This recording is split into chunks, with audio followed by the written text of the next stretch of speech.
Hello everyone, welcome back to my channel. আজ মজার আর জনপ্রিয় স্ন্যাক্স রেসিপি শেয়ার করব।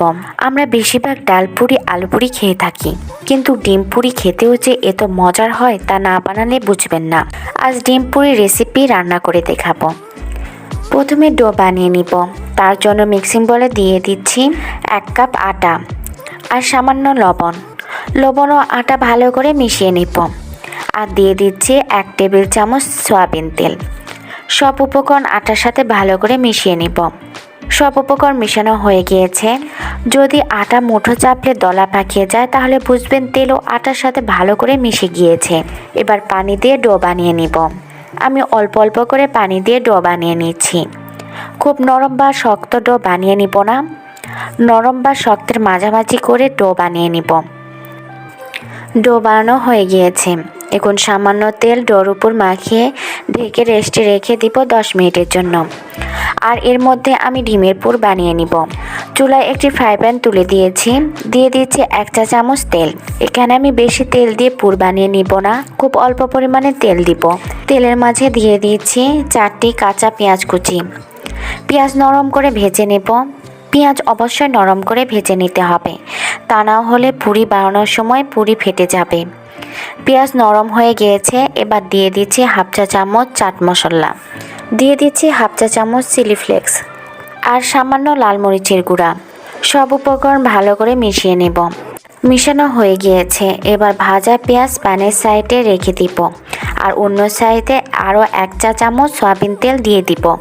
এখন একটি ডিম ভেঙে দিয়ে দিচ্ছি। ডিমের উপর দিয়ে দিচ্ছি সামান্য লবণ। এখন ডিম ভালো করে ভেঙে নেব। ডিম ঝুরি ঝুরি করে ভেজে নেব। এখন পেঁয়াজ আর ডিম একত্রে মিশিয়ে নেব। মেশানো হয়ে গিয়েছে, নামিয়ে নিব। 10 মিনিটের জন্য যে ডো রেস্টে রেখেছিলাম তা অনেকটা সফট হয়েছে। এবার ডোটি সমান ভাগে ভাগ করে লিচি কেটে নেব। লিচি কাটা হয়ে গিয়েছে। এবার এভাবে করে গোল লিচি শেপ দিয়ে দিব। গোল শেপ দেওয়া কমপ্লিট। এখন একটি লেচি নিয়ে হাতের সাহায্যে মোটা রুটি বানিয়ে নেব। এবার রুটিটির মাঝখানে পুর দিয়ে দিব আর চারপাশে এভাবে সিল করে দিব। আমি এই কাজটি কিভাবে করছি আপনারা ভালো করে দেখলেই বুঝতে পারবেন। এভাবে করে সব লেচিতে পুর ভরে নিব। লেচিতে পুর ভরা হয়ে গিয়েছে। এবার ঢেকে সাইডে রেখে দিব। এখন একটি লেচি নিয়ে আলতোভাবে চাপ দিব, যাতে ডিমের পুর চারিদিকে ছড়িয়ে যায়, এতে পুর বের হয়ে আসবে না।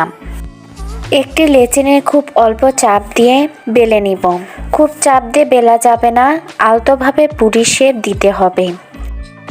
ঠিক এইরকম পুরুত্ব করে আমি সব পুরি বেলে নিব। পুরি বানানো হয়ে গিয়েছে। এবার ডুবো তেলে ভেজে নিব। ডিম পুরি ভাজার জন্য প্যানে পরিমাণ মতো তেল গরম করতে দিয়েছি। তেল গরম হয়েছে। এবার ডিম পুরি দিয়ে দিব। পুরি যখন উপরে উঠে আসবে তখন চামচের সাহায্যে উপরে তেল এভাবে ছিটে দিব, তাহলে ডিম পুরি সমানভাবে ফুলে উঠবে। দেখুন পুরি ফুলে উঠেছে। এখন উল্টিয়ে পাল্টিয়ে গোল্ডেন কালার করে ভেজে নেব। ডিম পুরি কালার চলে এসেছে। এবার তেল থেকে উঠিয়ে নিব আর এইভাবে তেল ঝরিয়ে নিব এবং কিচেন টিস্যু পেপারে রেখে দিব, তাহলে এক্সট্রা তেলও আর থাকবে না। এভাবে করে সব পুরি আমি ভেজে নিব। সব পুরি ভাজা হয়ে গিয়েছে। 1 কাপ আটা আর একটি ডিম দিয়ে আমার 5টি ডিম পুরি হয়েছে। এর চেয়ে বেশি বানাতে চাইলে সব উপকরণ দ্বিগুণ করে দিবেন। দেখুন ডিম পুরি কতটা ফুলে উঠেছে। একটি পুরি ভেঙে দেখাচ্ছি। দেখুন কতটা লোভনীয় হয়েছে এবং ভিতরের দিকটা কেমন ফাঁপা হয়েছে। এভাবে খুব সহজে বানিয়ে নিতে পারবেন ডিম পুরি। আশা করছি আজকের ভিডিওটি আপনাদের ভালো লেগেছে। আর ভালো লাগলে অবশ্যই আমার চ্যানেলটি সাবস্ক্রাইব করতে ভুলবেন না। লাইক করবেন, কমেন্ট করবেন এবং শেয়ার করবেন আপনাদের ফ্যামিলি ও ফ্রেন্ডের সঙ্গে।